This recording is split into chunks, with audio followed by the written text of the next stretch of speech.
Boa tarde, sejam todos bem-vindos. No mês de agosto, nós faremos reflexões a respeito do capítulo 17 do Evangelho segundo o Espiritismo, Sede perfeitos. Nós já fizemos algumas reflexões sobre os subitens, o homem de bem, a virtude.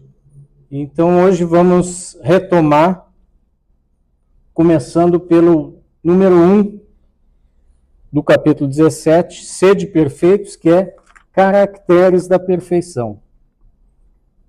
Começa assim: mas eu vos digo, amai os vossos inimigos. São palavras de Jesus que estão lá em Mateus 44. Eu vos digo, amai os vossos inimigos. Essa frase, ela revoluciona a maneira da sociedade pensar a respeito das relações humanas. Já dizem que Buda, no século VI a.C., teria escrito que o ódio é vencido pelo amor. Assim como algumas referências vamos ver no próprio Antigo Testamento, se você achar um boi do seu inimigo, leve-o de volta para o inimigo. Então tem alguns textos que já nos aproximam dessa ideia, mas nunca ninguém havia falado isso. Amai os vossos inimigos. Fazei o bem aos que vos odeiam. Orai pelos que vos perseguem e caluniam, para serdes filhos de vosso Pai que está no céu. Então Jesus vem dizendo radicalmente a mudança que temos que ter na nossa vida, porque amar quem nos ama, amar os nossos amigos, fazer o bem a quem também nos faz o bem, não é muito difícil. Mas Jesus nos coloca isso como caracteres da perfeição. O título é Sede perfeitos. E Jesus não diz procurai, buscai a perfeição, não, ele dá uma ordem aos discípulos dizendo sede perfeitos. Como não há outra alternativa. Você deve ser perfeito. E para isso, então, existe todo um trabalho que vamos fazendo, segundo a doutrina espírita, ao longo de várias existências. Nós vamos nos aperfeiçoando para chegar no objetivo. Eu gosto de falar que Mateus 5 é o centro da mensagem dos evangelistas, da mensagem de Jesus. Ele começa lá com as bem-aventuranças, bem-aventurados os aflitos, porque serão consolados, e assim por diante. E vai chegando nessa parte aqui, lá no versículo, então, 44, que ele radicaliza, dizendo para a gente amar os inimigos. Sede perfeitos para serdes filhos de vosso Pai que está no céu. E aí ele introduz também um outro conceito, com uma simplicidade. Deus é Pai. Os judeus, eles tinham adoração por um Deus único, né? Primeira religião monoteísta que sistematizou essa crença através das Escrituras. Mas Deus era muito distante. Deus para eles não era um pai. E Jesus vem dizer, nessa ocasião, para serdes filhos de vosso Pai que está no céu, que faz nascer o sol sobre bons e maus, que faz vir a chuva sobre justos e injustos.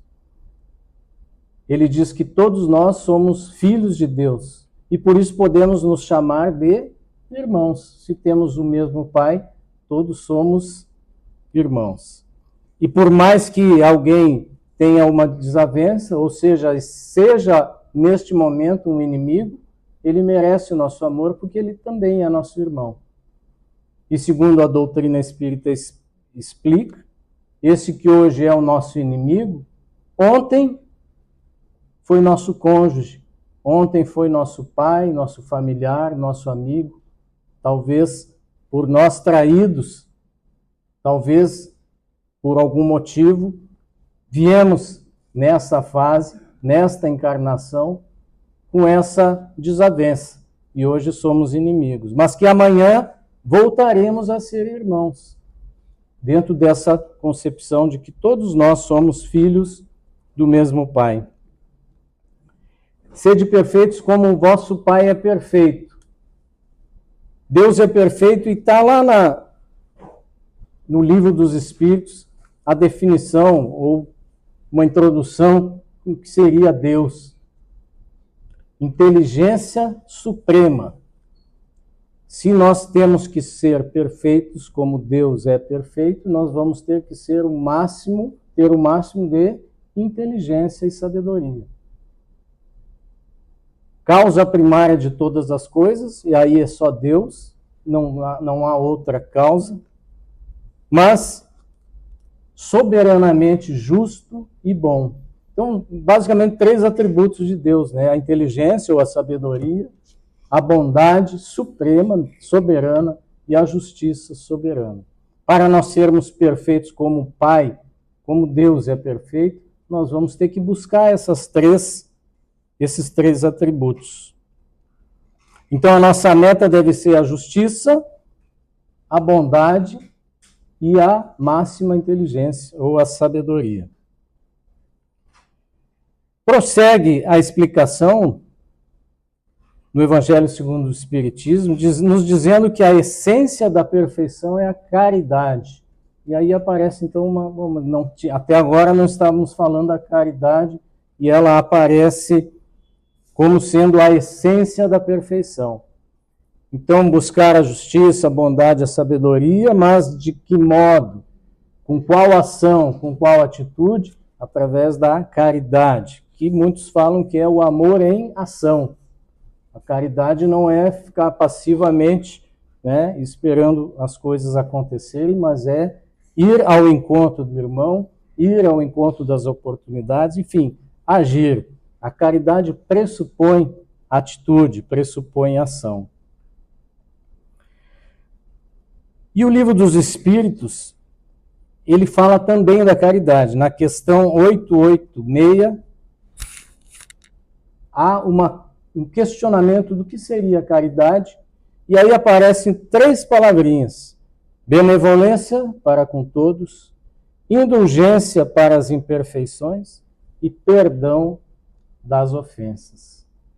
Então, a caridade, além de exigir a nossa atitude, ela deve contemplar essas 3 palavrinhas. A benevolência, ou ser bondosos, sermos bons para com todos, inclusive os inimigos, que é a exortação de Jesus. Termos indulgência para as imperfeições nossas e dos outros. Tolerarmos, eu sou imperfeito, tenho que reconhecer. Se eu erro, eu tenho que trabalhar este erro, mas tenho que ser indulgente comigo mesmo. Então não é um estímulo ao castigo. Não, então você vai, né, ajoelhar no milho para ser castigado por aquele erro que cometeu. Não é essa a mensagem. Não, você errou, reconheça o seu erro, né, mas vamos ser indulgentes. Erramos porque somos seres imperfeitos. Mas vamos buscar a perfeição, que a gente fala relativa. Né? Há uma explicação no Evangelho segundo o Espiritismo que a perfeição nunca será igual à perfeição divina. Sempre é a perfeição máxima que um espírito puro poderá chegar. Prossegue, então, o ensinamento a respeito dos caracteres da perfeição, comentando a respeito dos erros, ou que ele chama vícios. Pega lá de Aristóteles, lá aqueles ensinamentos, né, que existem os vícios e as virtudes. As virtudes é tudo que é de bom, que é fazer o bem, é tudo que eleva a alma, né? E o vício é o contrário, que não é virtude, o contrário da virtude seria o vício. E quais os vícios que negam a caridade? O egoísmo e o orgulho. O egoísmo, então, seria o grande vício que a gente deixa de praticar a caridade porque é egoísta, é egocêntrico. Está pensando no seu prazer, na sua satisfação, no seu bem-estar e não do próximo. Prossegue ainda a respeito dos caracteres da perfeição e aí retoma talvez alguma coisa lá do Livro dos Espíritos, mas apresenta 4 princípios, como sendo os princípios da verdadeira caridade. A benevolência, já estava lá contemplado, a indulgência, o sacrifício e o devotamento. Então, a benevolência, agir com bondade, generosidade, compaixão.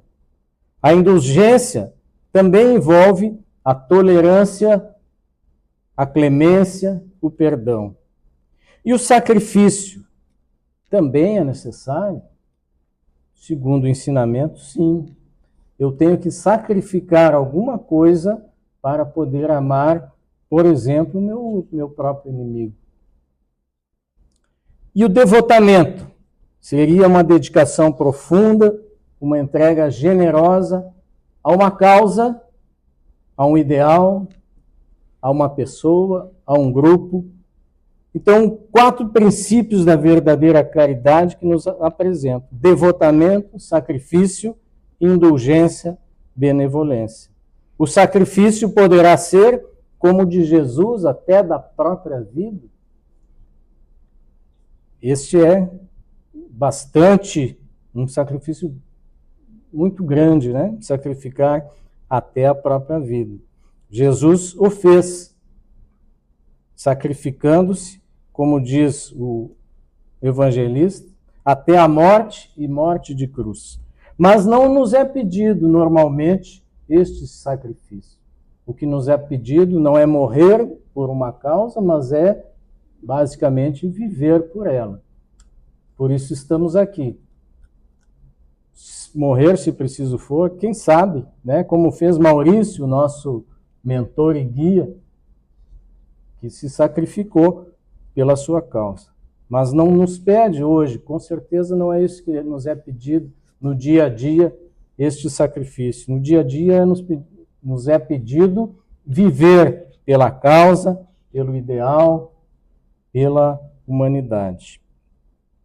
O Livro dos Espíritos, ele prossegue na questão 893 com essa pergunta bem clara: qual a mais meritória de todas as virtudes? Qual a mais meritória de todas as virtudes? E a resposta é a caridade desinteressada. Ou seja, fazer o bem pelo bem, ajudar o outro simplesmente porque essa é a nossa missão, esse é o nosso caminho. Na questão 895, a pergunta é: qual o sinal mais característico da imperfeição? Se temos como meta sermos perfeitos, vamos estudar um pouco o que é não ser perfeito. E aí ele coloca que é o interesse pessoal e o apego às coisas materiais. O interesse pessoal, já tínhamos visto, é o egoísmo, o egocentrismo, a vaidade. E o apego às coisas materiais é um sinal notório de inferioridade. Quanto mais se aferrar aos bens deste mundo, tanto menos o homem compreende o seu destino. E aí vem, então, a dicotomia materialismo e espiritismo, ou espiritualismo, né? As coisas da matéria e as coisas do espírito. Segundo compreendemos hoje, existem 3 coisas no mundo, no universo: Deus, que é aquele causa primária de todas as coisas, espíritos e matéria. Alguém vai estudar um pouco mais, vai dizer, mas existe também antimatéria, buraco negro, mas isso colocaríamos como sendo também matéria. Tudo que não é Deus, ou é espírito, ou é matéria. E nós? Hoje somos duas coisas. Temos uma centelha de Deus, somos matéria e somos seres espirituais, vivendo uma vida material. E essa vida material é o grande teste. Este é o grande teste. Por isso os prazeres da vida. Há pessoas que nascem e vivem 80 anos sem descobrir o significado da vida.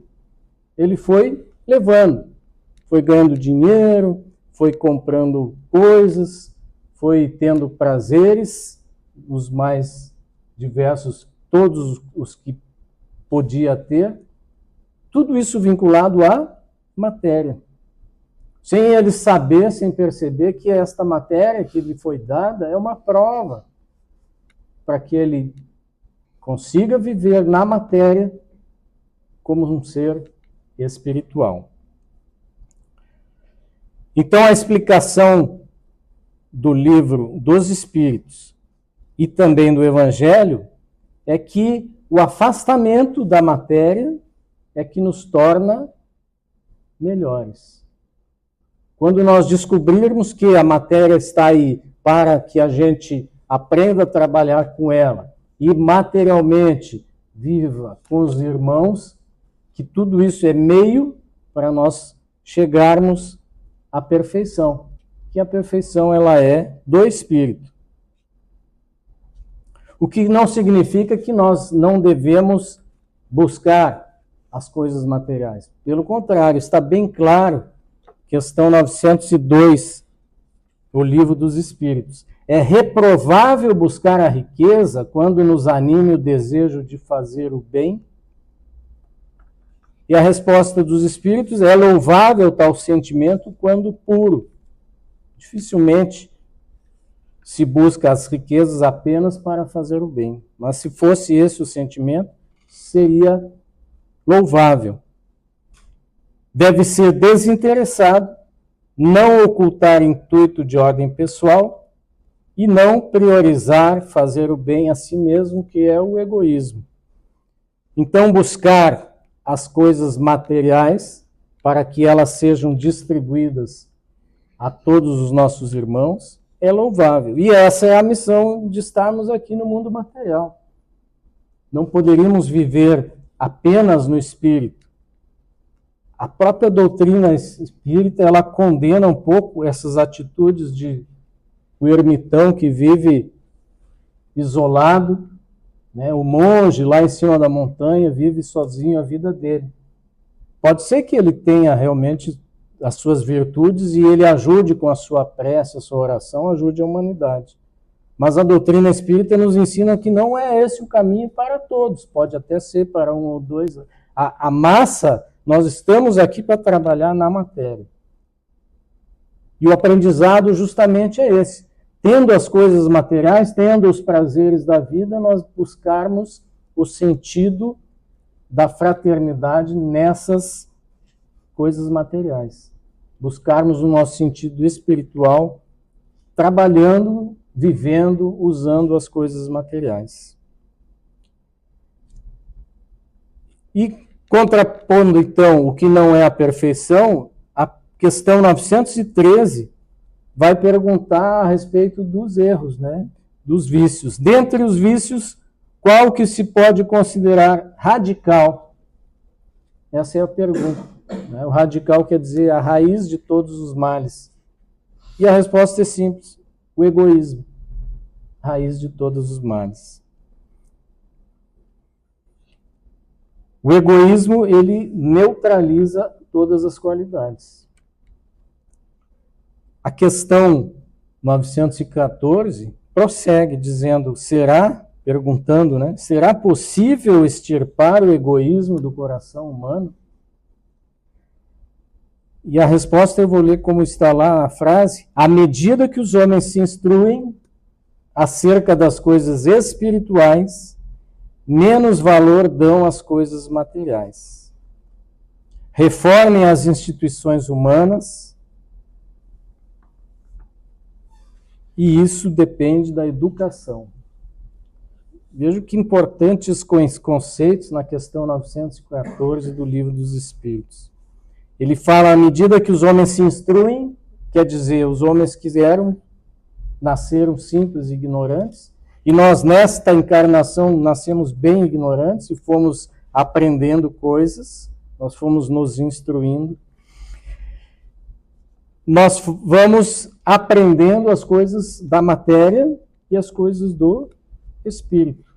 Alguns não aprendem, outros, e eu tenho certeza que todos que aqui estão, todos que nos ouvem, aprendem coisas do espírito, que são as que realmente importam. Ainda diz que reformem as instituições humanas para chegar a este objetivo, extirpar o egoísmo do coração humano. E aí ele até menciona as instituições de entretenimento, de prazer. Nós temos alguns locais, né, apenas para citar um local onde há bebida alcoólica e muita música alta, que nos levam a uma vibração inadequada. Todas as instituições humanas são boas? Não, nem todas. Há instituições humanas que buscam, que têm como objetivo até mesmo fazer o mal. Estas todas as instituições precisam também ser reformadas. E no final ele diz, isto, ou seja, a nossa instrução, a reforma das instituições, isto depende da educação. Aí nós vamos lá para a essência do Espiritismo, com a exortação: espíritas, amai-vos e instruí-vos. Coisas que estamos fazendo aqui. Estamos no ambiente fraterno, nos instruindo. Questão 916. O egoísmo cresce com a civilização? E é uma constatação. Se por um lado a civilização nos traz uma série de confortos, de coisas boas, né? Que bom estarmos aqui, cadeiras estofadas, com o ar climatizado, com luz elétrica, que bom, né? Estarmos dessa forma. Mas também ele pode propiciar o crescimento do egoísmo. Os bens materiais, os prazeres que a civilização nos coloca, elas podem e o fazem nos afastar da espiritualidade. Sabemos de países, sociedades bastante evoluídas, cujos problemas materiais já estão praticamente solucionados, que estão vivendo como se espírito não houvesse, que vivem como se Deus não existisse. Então, é essa crítica que há mais de 150 anos o Livro dos Espíritos nos chama a atenção. Que a civilização, ela melhora as coisas. Alguém diz, não, mas está piorando. Não, não está piorando. O mundo está melhorando. O mundo está melhorando. Um exemplo, escravidão já foi uma coisa até boa dentro da nossa história. Era o que promovia o progresso. A construção das coisas era ter escravos para fazer. Né? Hoje em dia, nossa sociedade não admite escravidão de nenhum tipo. Então, o fato de não admitir, o fato disso ser até mesmo um crime, é uma evolução social, né, da sociedade em si. E poderíamos dar uma série de exemplos mostrando que o mundo não está piorando, o mundo está melhorando. O mundo está melhorando. Mas existem fatos realmente ruins, existem guerras que sempre haverá, enquanto formos um mundo de provas e expiações, existem crimes que sempre haverão enquanto formos imperfeitos e vivermos neste mundo de provas e expiações. Mas, na média, a civilização, assim como ela pode nos trazer diversas melhorias para vivermos como irmãos, ela também pode nos colocar como prova a opulência, a soberba, a ostentação, a riqueza, o luxo por luxo, enfim, uma série de coisas materiais que nos acabam afastando do essencial, que é o espírito.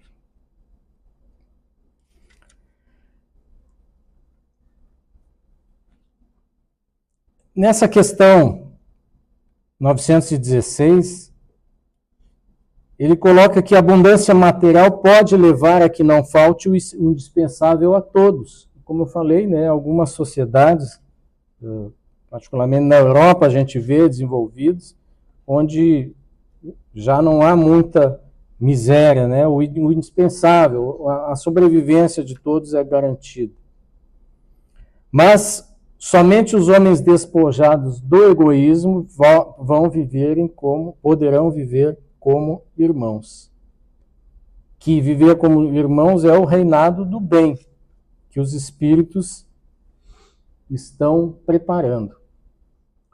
A gente vê muitas vezes nos textos do Evangelho segundo os Espíritos, o Evangelho segundo o Espiritismo, o reino de Deus. O que é o reino de Deus? É bastante simples, é esse reino que está colocado aqui. O reino de paz, de justiça, o reino de amor. Este é o reino de Deus. E este é o objetivo que Jesus nos coloca lá no início, né, dessa nossa leitura. Sede perfeitos. Quando formos cada vez mais perfeitos, melhor será o nosso mundo, melhor será o nosso ambiente, mais perto estaremos do reino de Deus. Para concluir, neste capítulo fala a respeito dos bons espíritas. O que o Espiritismo tem de bom? O que o Espiritismo nos traz de bom a respeito deste capítulo, dessa determinação de Jesus de ser perfeitos? O Espiritismo, bem compreendido, bem sentido, ele destrói o egoísmo e constrói o homem de bem. O Espiritismo, ele nos afasta ou nos traz dentro do mundo material o mundo espiritual. Nos afasta da matéria pura e simples, como é o nome, né? Existe o materialismo, só existe a matéria, e aí vamos fazer de tudo para conquistar essa matéria. E existe o espiritismo, ou poderia falar espiritualismo, que é o mundo espiritual. É o mundo de onde nós viemos e para onde nós iremos. Como destruir o egoísmo, que é o grande vício, o grande problema. O egoísmo enfraquece quando a vida moral e espiritual predomina sobre a vida material. Quando nós descobrirmos a maneira de viver com a matéria, na matéria, mas não pela matéria, e sim pelo espírito, nós estaremos dando um passo a mais nessa determinação de Jesus de sermos perfeitos. E a frase final é: reconhece-se o verdadeiro espírita pela sua transformação moral e pelos esforços que faz para dominar as suas más inclinações. Então, o verdadeiro espírita não é aquele que faz exposições, não é aquele que é médium, ostensivo, aquele que evangeliza nas praças. O verdadeiro espírita é aquele que se transforma intimamente a sua moral e se esforça para dominar as suas más inclinações. Assim, vamos de mundo em mundo, de existência em existência, nos tornando cada vez mais felizes e perfeitos. Que Deus nos abençoe com Cristo, pela pátria, para Deus.